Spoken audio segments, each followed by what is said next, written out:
In this video, we show how to replace the DC-SCM and attic board in a PowerEdge R570.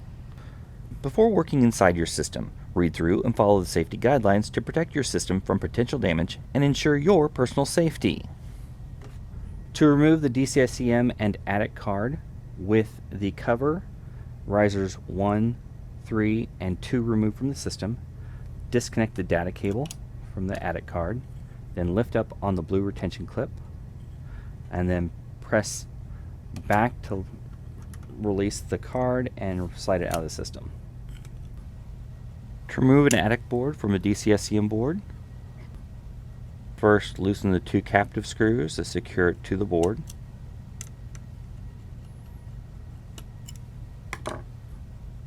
Then lift up on the board and free it from the pins.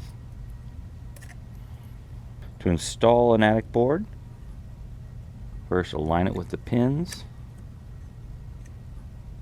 and press down on the circle, and then tighten the 2 captive screws.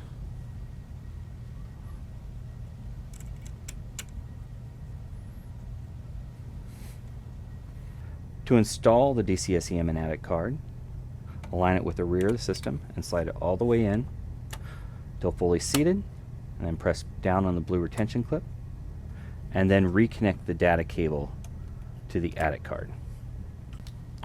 For more information or assistance about the PowerEdge R570, visit dell.com/support.